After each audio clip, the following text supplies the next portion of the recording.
Pada tanggal 29 Mei 1973, tarikh keramat bagi pasangan bertuah Encik Teo Eng Tu dan Puan Tan Siu Lai di Hospital Ipoh Perak apabila dikurniakan seorang puteri, anak keempat daripada 4 orang adik-beradik ini. Diberi nama Teo Lai Sian.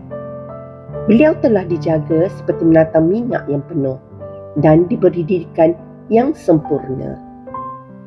Beliau mendapat pendidikan awal di Sekolah Rendah Jenis Kebangsaan Cina Chungshan pada tahun 1980 hingga 1985. Maka bermulalah pencarian ilmu yang pertama baginya.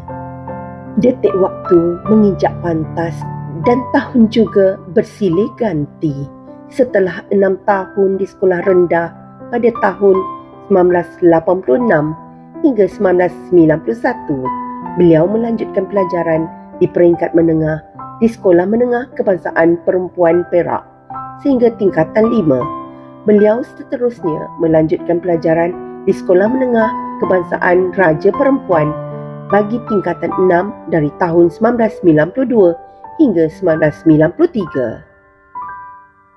Beliau mendapat tawaran untuk mengikuti latihan asas perguruan di Maktab Perguruan Seri Kota Kuala Lumpur pada tahun 1995 hingga 1997. Bermula dari sini, beliau mula melangkah dengan lebih yakin dan berani menempuh segala dugaan dan ujian dalam arena pendidikan yang penuh mencabar.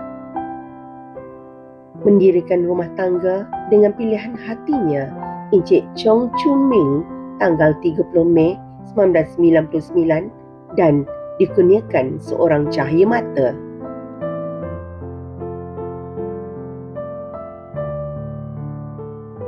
Selamat pagi, Cikgu. Ucapan keramat pertama beliau terima pada tanggal 16 Februari 1998 di Sekolah Rendah Jenis Kebangsaan Cina Kai Ming Sungkai. Semenjak tarikh itu, Cikgu Teo Lai Sian terus menabur bakti mendidik anak bangsa tidak kira di mana berada. Tenanglah tenang air di laut, sampan kolek mudik ke Tanjung. Hati terkenang, mulut menyebut, budi yang baik pasti disanjung.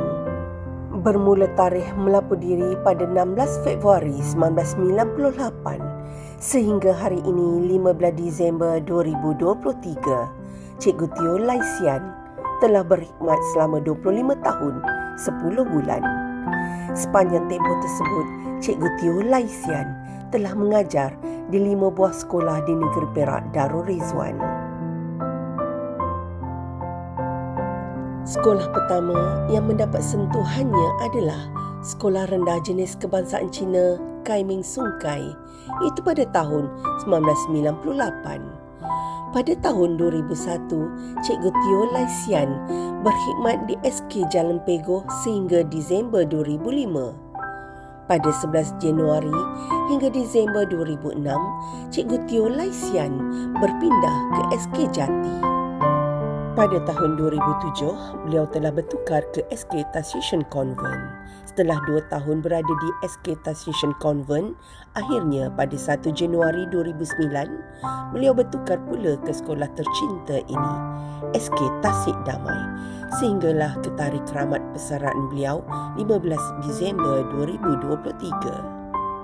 Berpegang kepada prinsip hidupnya yang suka berterus terang dan hanya percaya kepada kejujuran, beliau mempunyai wawasan yang cukup tinggi dan patut dicontohi. Sikap prihatinnya terhadap anak didik amat tinggi. Malah sentiasa mengutamakan mereka dalam banyak hal. Beliau tidak pernah jemu dan mengalah dalam usaha memberikan pendidikan yang terbaik kepada semua anak didiknya.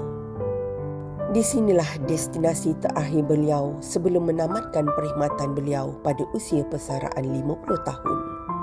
Sikap keprihatinannya terhadap anak bangsa tidak pernah luntur ditelan masa di mama usia. Sentiasa ikhlas menjalankan tugasnya dan tidak pernah lokek berkongsi ilmu. Banyak masanya dihabiskan dengan mengabdikan diri pada tugasnya sebagai seorang guru. Terang bulan di malam hari, indah gemerlap bintang bercahaya, kasih dan sayang ikhlas terpatri, rindu bertaut sepenuh jiwa. Jadilah apapun pada akhir kehidupanmu, guruku, budi yang diapungkan didulangi ilmu, panggilan keramat cikgu kekal terpahat, menjadi kenangan ke akhir hayat. Tinggi sungguh pohonku ini, dililit pepaku bersulam semalu, melepaskan dirimu di saat ini, basahlah kami meratap pilu. Sekian, budimu disanjung, baktimu dijulang.